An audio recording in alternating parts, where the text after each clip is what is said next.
I left my family's mansion with exactly one $100 bill in my pocket and not a single goodbye. No one ran after me, no voice called me back. Only the sound of the iron gate closing behind me, heavy and cold like a death sentence handed down to the different daughter. I was just 23 years old, a top graduate in biotech engineering from MIT, and deemed a disgrace to the family. In the Clark household, one of the most prestigious and wealthy names in Greenwich, daughters were only allowed to become refined businesswomen, not scientists in lab coats stuck inside a lab all day.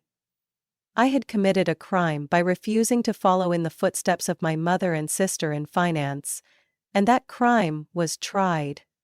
Right in the 12-meter-wide grand hall, beneath an Italian crystal chandelier, my father delivered the verdict. Take it. That's all a stubborn girl like you deserves. He threw the $100 bill on the floor like it was a used napkin. I watched it spin slowly in the air, before landing softly, but shamefully, on the Persian rug beneath me. A few steps away stood my mother, Eleanor Clark, the woman who appeared in every business headline as the Queen of Wall Street Investments. She stood motionless by the spiral staircase, holding a glass of white wine, looking at me like I was a defective product. "Amelia, don't make things harder than they are," she said, lips barely curled. "If you come back and accept a job at the corporation, I can talk to the board. There's still a seat in the investment strategy division for you. It's not too late." I laughed, a dry, bitter laugh. Throughout my 4 years at college, she had never visited, never asked what I was researching. To her, my degree mattered less than one shareholders' meeting. "I'll need a seat. I'll build my own table." My father's face turned red. It was the color I had feared most as a child, the color that signaled the storm was coming. "Then get out," he hissed through clenched teeth. "Get out of this house. You're no longer a Clark." Outside, the snow had begun to fall. The first flakes of the season drifted silently past the tall glass windows, beautiful, like a slow-motion film. But none of it touched me. In that vast house, I only felt an icy emptiness. And I knew I had to go. I bent down and picked up the $100 bill. It was perfectly folded, clearly prepared for this dramatic expulsion. A faint crease ran down the middle of the bill, like the tear in my trust. "Keep your legacy," I said, voice tight.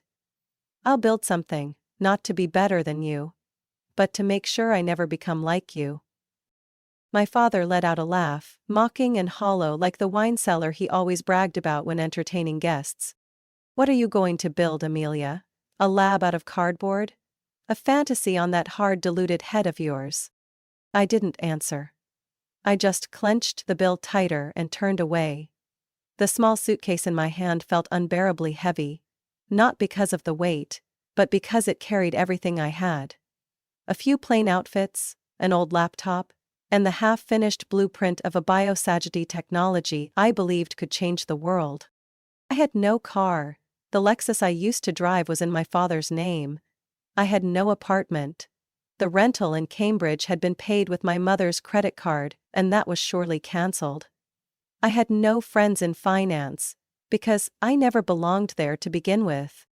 But I had something my family would never understand, a crazy belief that science could offer something greater than money, a kind of value that couldn't be inherited, only created. I left the Clark mansion just after dusk, snow falling heavier by the minute. The tall black gate slammed shut behind me, like the closing of an old chapter. I turned and looked back at the house, where I had grown up, where I had been taught that a person's worth was measured in stock shares, market indexes, and reputation in the financial world. I believed that until I was 19 and saw a child saved by a device I had designed for a class project. That's when I knew I wasn't going to become the kind of clerk they wanted. I was going to be me, Amelia, and this $100 bill would be the first thing I transformed. I arrived in San Jose at midnight after a 13-hour bus ride from New York.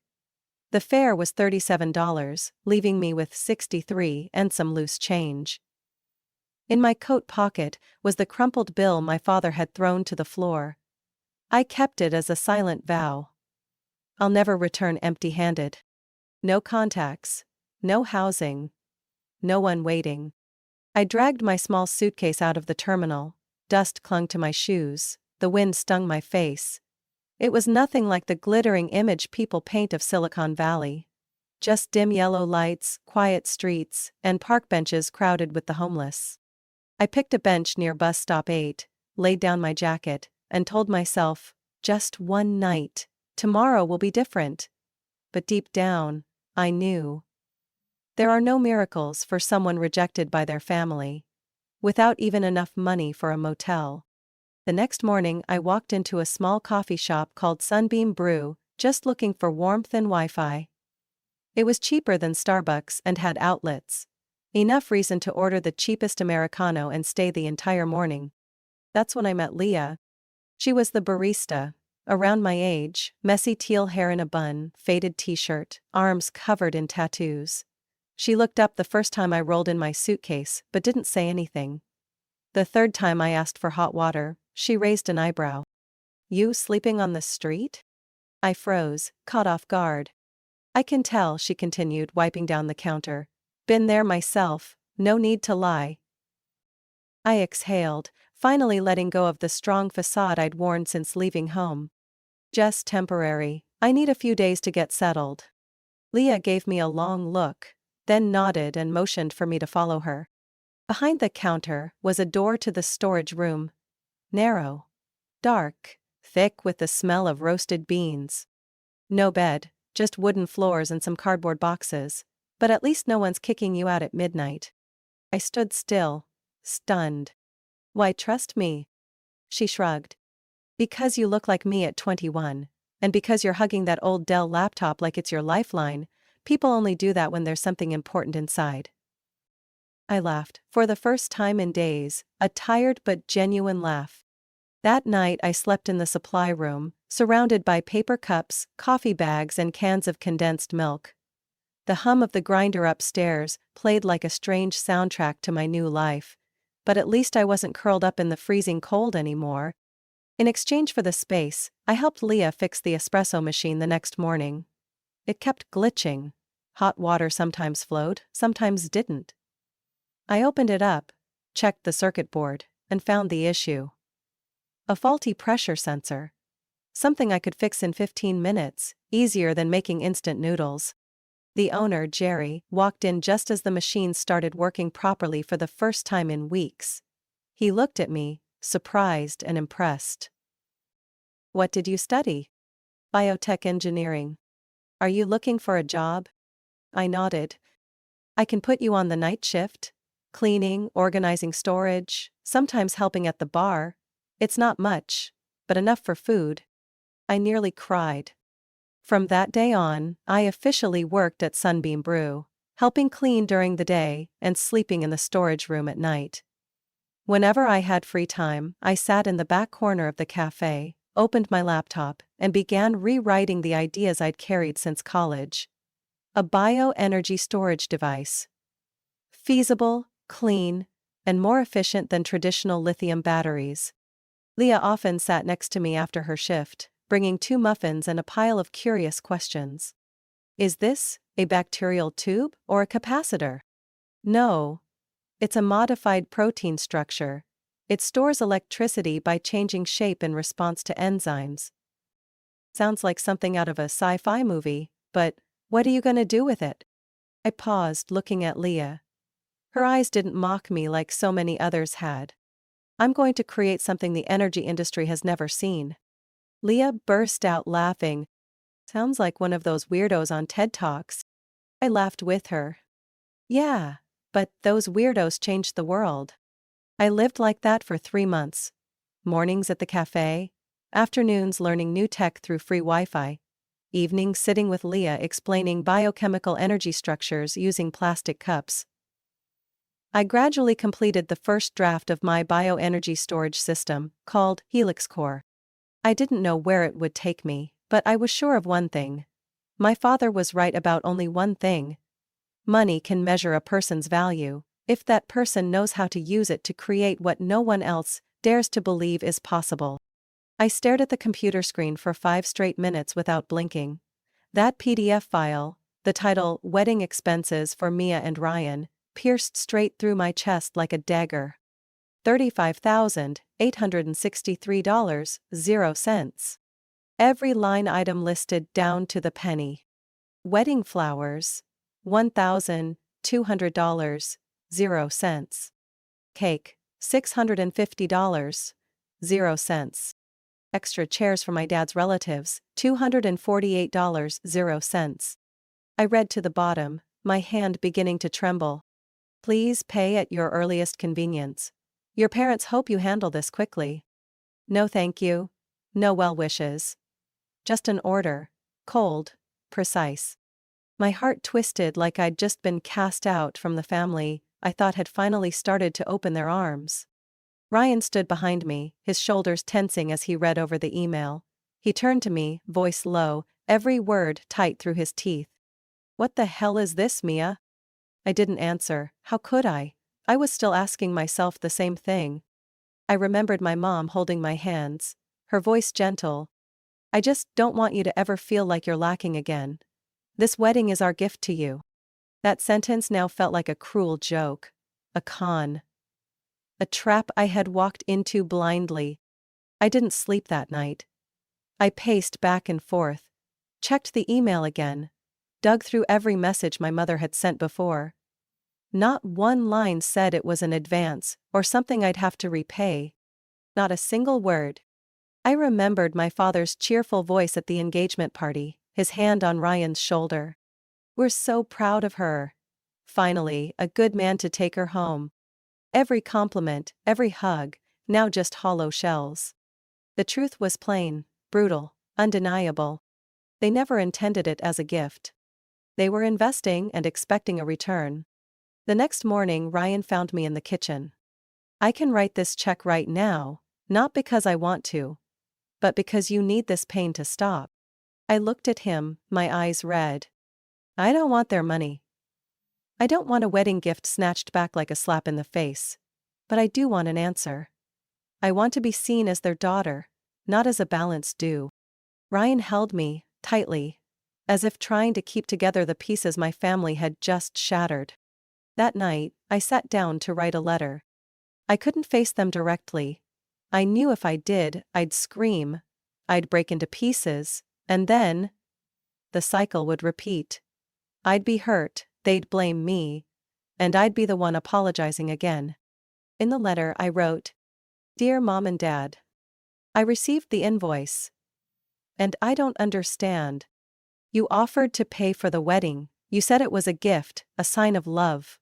I never asked, I never hinted, I believed you. For the first time in years I truly thought, maybe I was finally someone you could love. Without conditions. But this invoice, it tells me I was just a transaction. I'm not angry about the money. I'm angry about the betrayal. And it hurt because once again, I'm reminded, I'm not Alyssa. I folded the letter, sealed it in an envelope, and included a check covering the full $35,863.00. Before sending it, I added one last line. Hand trembling but firm. This will be the last financial interaction between us. From now on, I will not receive, nor need, anything from you. Including inheritance. The day I dropped that envelope into the mailbox, the sky was gray and the wind sliced like ice. But I didn't shiver. I felt relief. Sadness. Yes.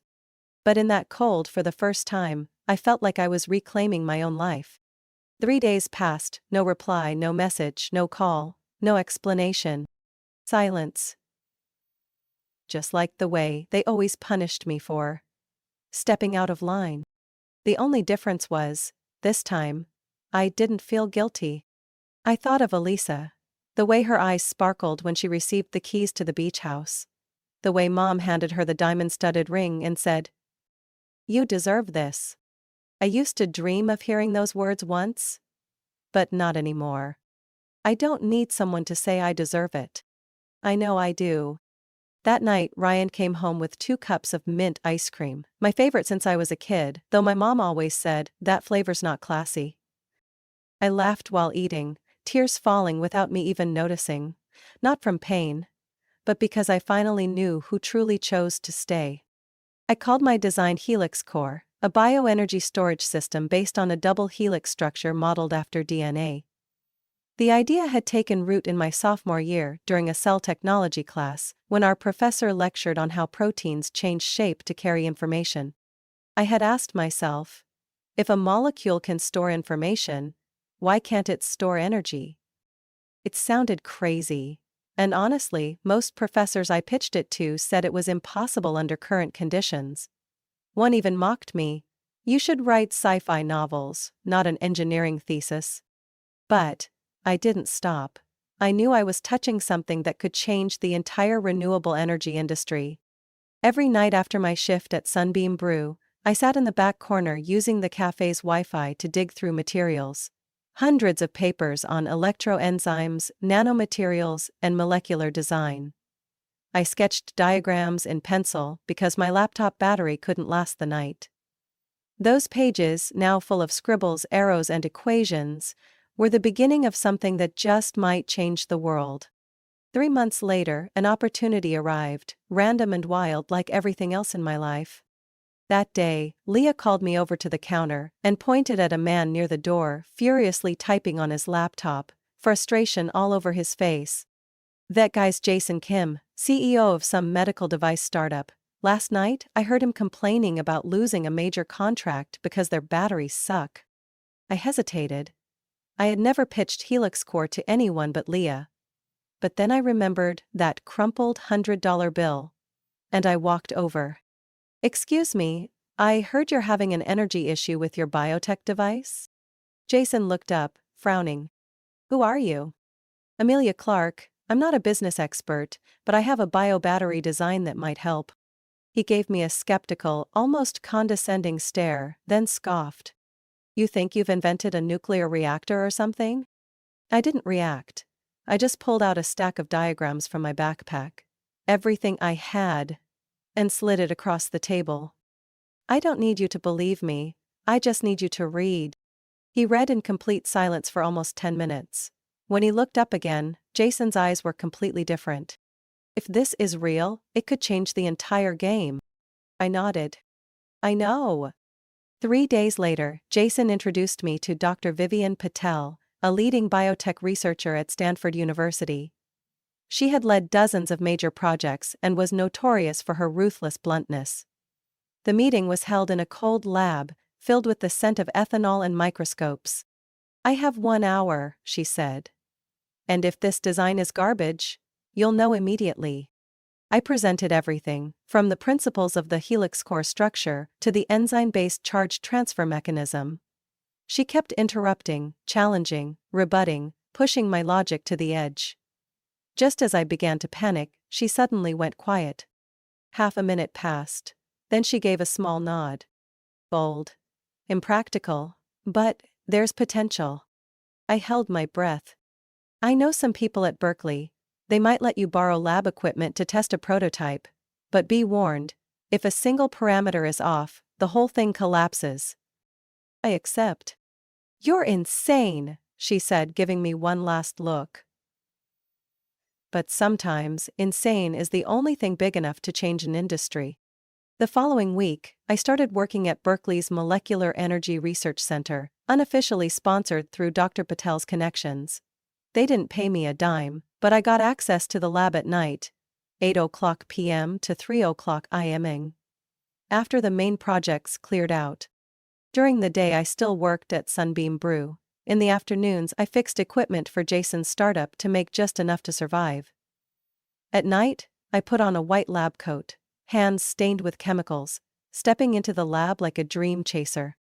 For 8 weeks straight, I failed. Protein samples denatured, enzymes died under high temperatures, conductive membranes underperformed.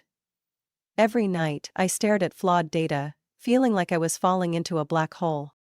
What are you trying to prove, Amelia? I muttered to myself one night, as test model 47 burned out under the electrode. But I didn't give up. Because I remembered what my father once said.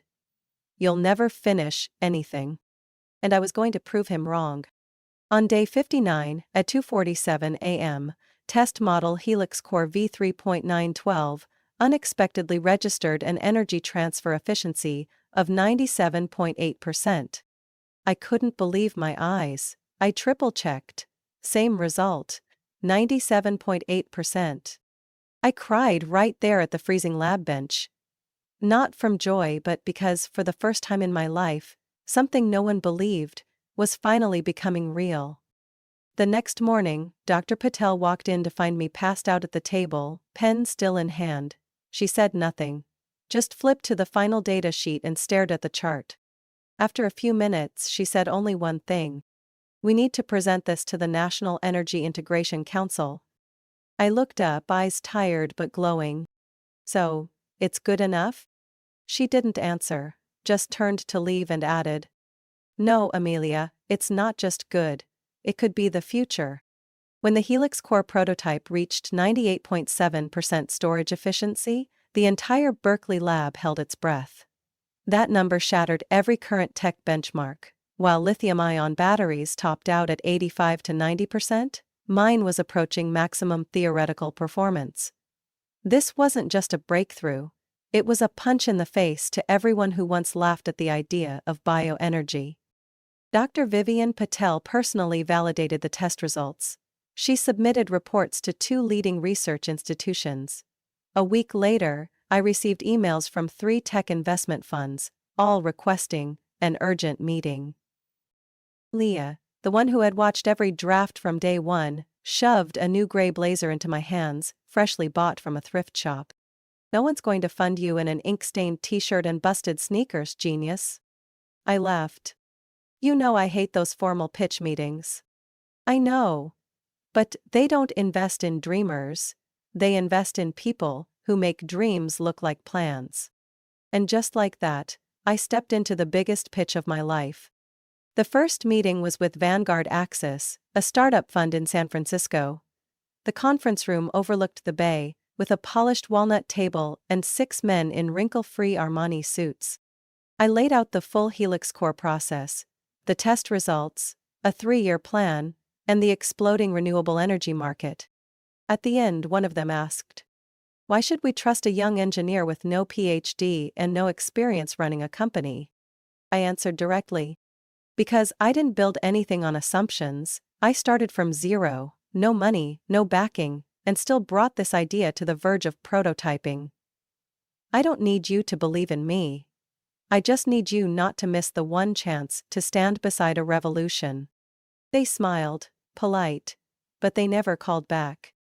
The second meeting was with Stormline Ventures, and the reaction was identical. Admiration for the tech but fear of risk. They offered $500,000, 0 cents, for 40% equity. Practically an insult. I declined. Leah screamed when I told her. "Amelia, $500,000, 0 cents is more than everything I've ever owned in my life. I'm not trading the entire future just to scrape by for a few months." "You're insane." I laughed and exhaled. "I know."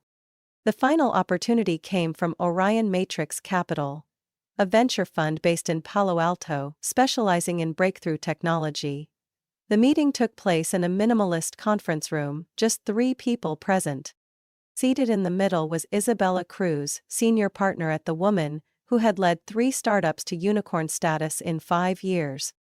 "I've reviewed your data, Amelia," she said after my pitch. "Impressive. Almost too good to be true." "It's real." "I believe that. But I need to know something else. You're a brilliant scientist, but can you handle the pressure when this company grows, when all eyes are on you, when money, politics, and media tear at your dream?"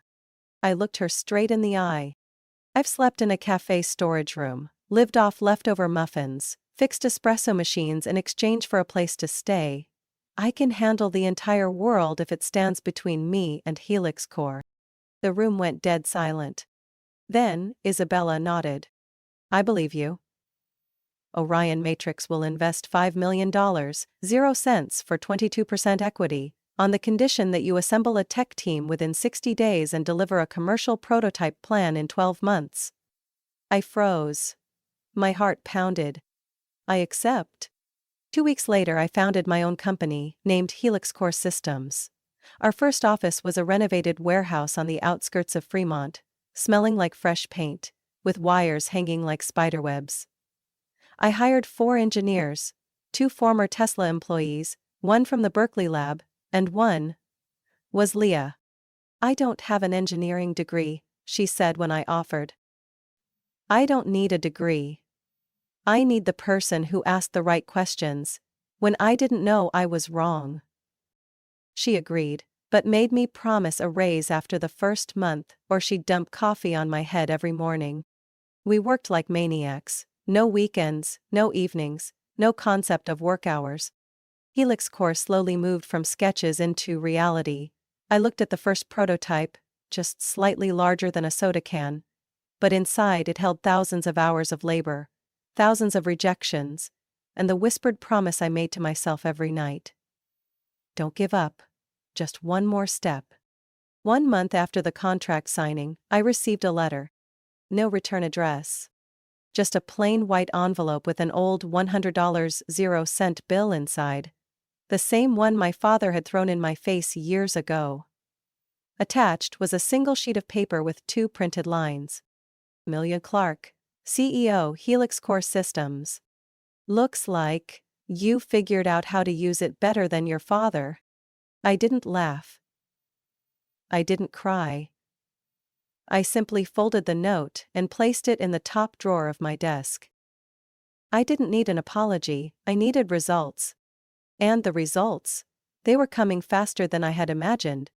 3 years after I walked into the Orion Matrix conference room wearing a rented blazer and a dream that was mocked, Helix Core Systems launched its first commercial product. Helix Core V1. A bio-battery system capable of storing energy with 99.1% efficiency. The shockwave through the energy industry was seismic. The press called it the quantum leap of the 21st century.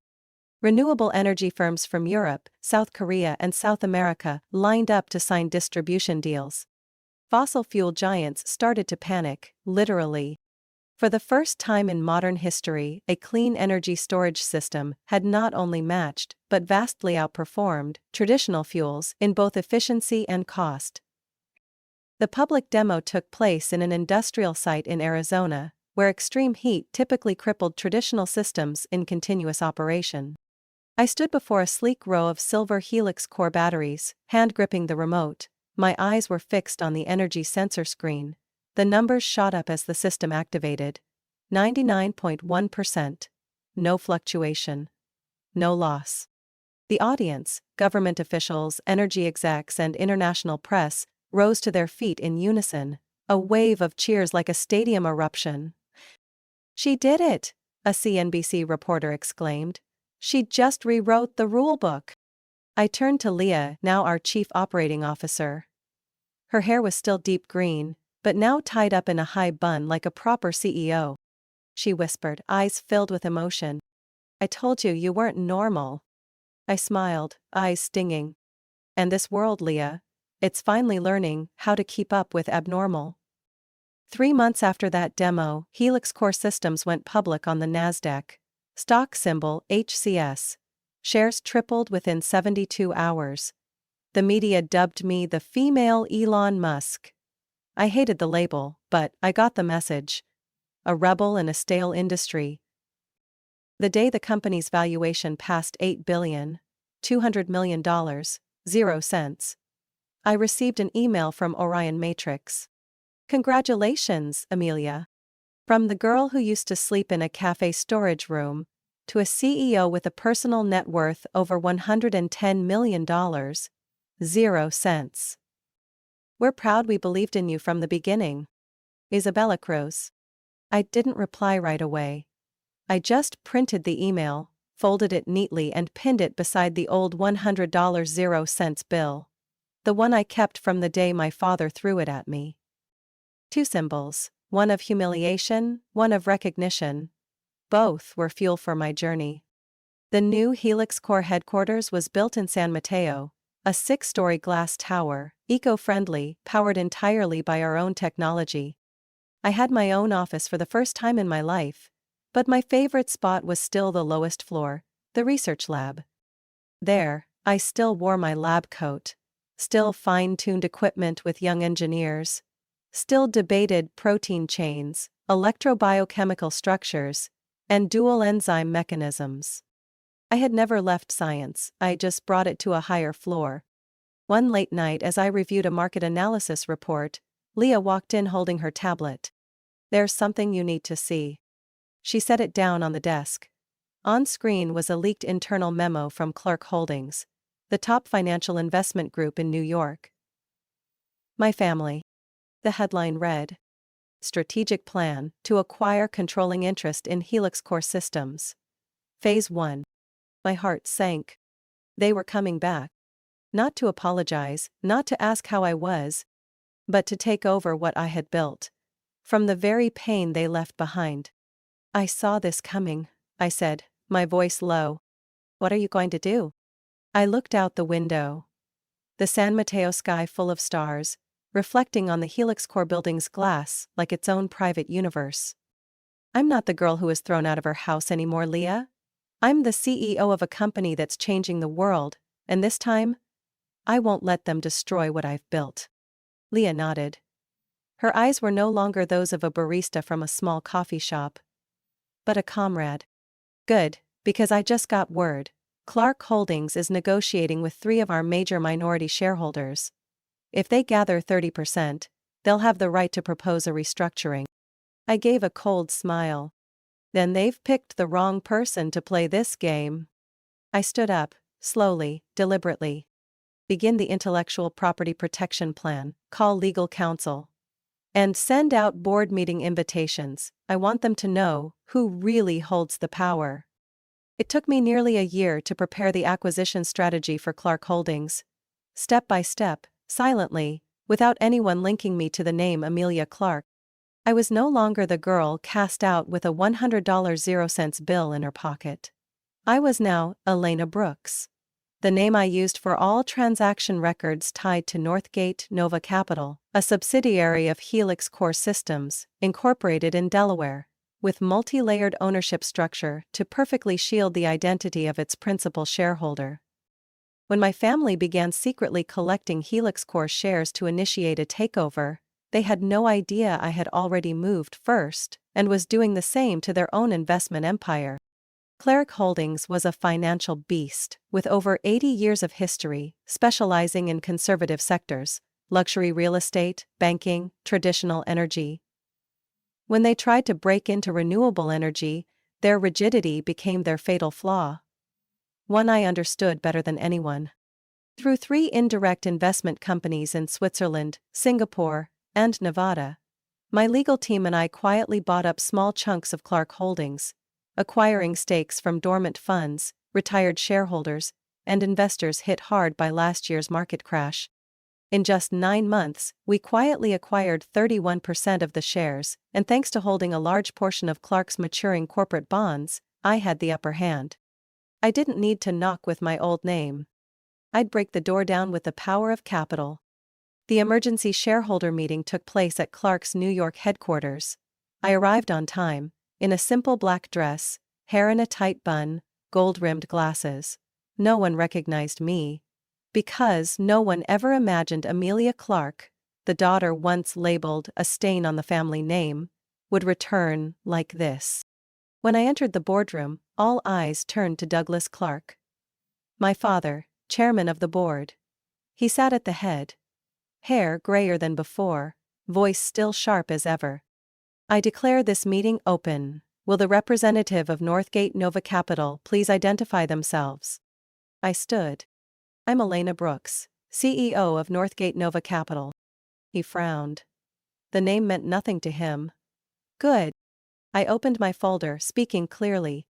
Under regulations, any shareholder holding over 30% of equity and more than 50% of outstanding bonds has the right to motion for executive restructuring.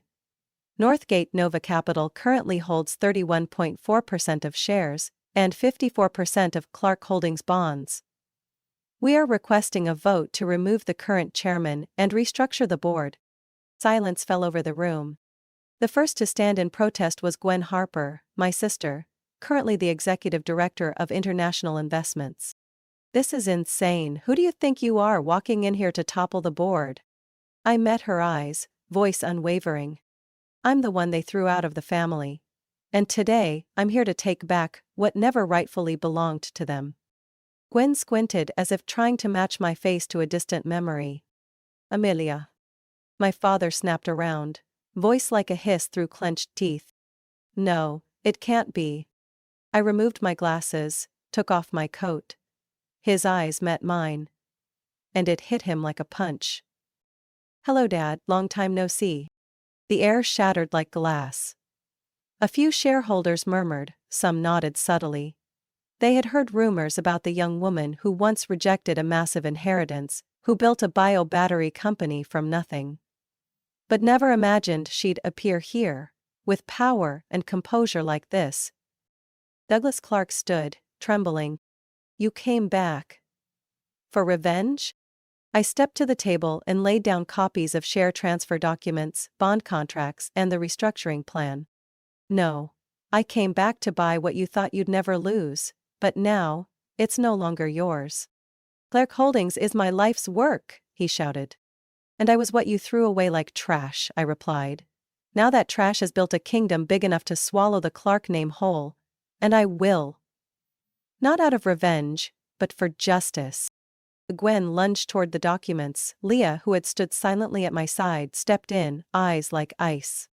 Don't be stupid, this isn't a family issue anymore, this is a shareholder matter and you have lost. I stood in the center of Clark Holdings' boardroom. I no longer needed to brace myself. No more pretending. No more bottling rage. I stared at the man who once called me a disgrace to the bloodline, Douglas Clark, current chairman, my biological father. I don't just represent Northgate Nova Capital, I said, my voice sharp as steel forged from years of scorn. I also represent 45.3% of existing equity, and the majority of outstanding bond debt Clark Holdings relies on to stay afloat. A ripple of whispers spread through the room. Douglas clenched his fists, his jaw twitching as he fought to maintain the last shred of authority. You're threatening me? He rasped, shaking. This company, it's my life's work, my father's, our legacy. I couldn't hold back a laugh. That thing you call a legacy? I leaned forward, hand flat on the table. It's a bloated investment firm running on decayed connections and archaic thinking, a company that squeezes everything it can speculate on but refuses to invest in any future, not shaped by your generation. I straightened. No. That's not a legacy, that's blindness. And today it ends. He stepped back, face pale. Gwen stood behind him, silent, defeated. I placed the folder on the table. White paper. Blue ink. Corporate law doesn't need a blade to end a dynasty. I hereby motion for the immediate resignation of Mr. Douglas Clark as chairman of the board. I enunciated every word. Clark Holdings will be merged into the Helix core ecosystem, becoming a subsidiary under our renewable energy investment arm. The Clark name will be removed from signage and all operational strategy. An elderly shareholder at the head of the table cleared his throat, breaking the silence. Amelia, this is a bit excessive, maybe we could revisit the discussion. I cut him off without turning. I've spent my whole life being ignored in discussions like this. This time, I'm not speaking to be heard. I'm speaking to announce. My father gripped the table, his hands trembling. You can't do this. I turned to him, my eyes no longer pained, only resolute. You once said money is the only thing that measures a person's worth. I raised the financial report and tossed it onto the table. Then take a look, Dad. My personal net worth has surpassed $120 million, 0 cents. My subsidiary stock dominates nearly half the clean energy market in California. And you? You're using my money to roll over the debt of a company I just swallowed whole. He looked at me, eyes no longer furious, but hopeless. I slowly walked toward the door, then paused. I didn't come back for apologies or acceptance. I turned around and looked at each face that had once looked past me. I came back to prove that what you threw away can become something big enough to swallow the very system you built. Gwen blurted out. You'd destroy everything, just because of an old wound? I looked at her calmly. No, I'll rebuild from the ashes so that kids like me never have to choose between ideals and bloodline. After the meeting, my lawyer handled all the formal procedures. I instructed that everything be handled quietly. No media scandal. Not because I was afraid. Because I didn't need a cheering crowd to validate my victory. I only needed to see my father sign the resignation letter, his hand shaking, the ink smudging the final signature. I didn't speak. I didn't smile. I wasn't angry. I simply bowed my head and walked out of the room where he once declared, Amelia will never amount to anything without the Clark name. Now, it was those with the Clark name who had to leave. That afternoon, I returned to Helix Core Systems headquarters. Leah was waiting, holding a small wooden box. This came from Douglas Clark's private address. I opened it. Inside was a vintage Montblanc fountain pen, engraved with my name, Amelia R. Clark. At the bottom of the box was a note. You did what I never dared to consider. If I had chosen differently back then, maybe Clark Holdings would have become Helix Core. I'm sorry, in the only way I know how. Dad. I didn't know how long I stood there. All I knew was that for the first time in many years, I felt lighter. Not because he changed, but because I no longer needed his validation to know I was worthy. After taking over Clark Holdings, I dismantled every outdated department, cut nearly half of the investments in fossil fuels, luxury real estate, and get-rich-quick fantasy funds. In their place, I built a new fund, Clark Green Capital, dedicated to supporting clean energy startups, biotech, and environmental solutions for urbanization. Some would say I revamped an entire empire out of spite. But the truth is, I saved it from the generational arrogance it once thrived on. I didn't keep the Clark name on the sign, but I did retain parts of the old team. Those who had real talent, the ones ignored by the system because they didn't fit the upper-class mold. 1 year after the takeover, Clark Holdings was no longer a symbol of outdated elitism. It became an extension of Helix Core Systems, bringing tech-driven thinking into finance with speed, transparency, and a spirit of innovation. Financial news outlets called me the architect of a new investment generation. I didn't care about the title. I only felt at peace, knowing that kids like me would no longer be seen as failures, just for daring to be different. My father lived quietly after stepping down. He no longer appeared in the media. No statements to the press. He moved back to the old estate in northern New Jersey, hired a gardener, and adopted 2 huskies. The same breed he once banned me from keeping because they were messy. We didn't speak for nearly a year. No calls. No emails. Just 2 people, walking forward, parallel, but never colliding. My mother was different. She called, sent flowers, letters, tried to reconnect through hollow words and half-hearted guilt. I didn't respond. I wasn't angry. But there was no place left for her in my life. I used to be silent out of fear. Now, I'm silent because I know silence can be a boundary too. One morning in April, I arrived at the office like any other day and saw Leah at the front desk, holding a small parcel. "What's the surprise today?" I asked, removing my sunglasses. She held out the box. No return address, but the signature on the delivery log says, Douglas Clark. My heart skipped a beat. I took the box to my office and closed the door. Inside was a small cream-colored envelope. No address. Just a single black ink line. To my daughter, from where it all began. I opened it. A folded bill lay inside. The same $100.00 bill. The one he once threw at my feet, as if discarding a dream. It had been laminated, still bearing the fold line, the mark from that day. Alongside was a handwritten note, short, but heavy as a lifetime of silence. You were right. I never understood a person's true value until I saw you rewrite your own destiny. I'm sorry, not to be forgiven, just so you know. I saw it. I sat still for a long time, no tears. No bitterness.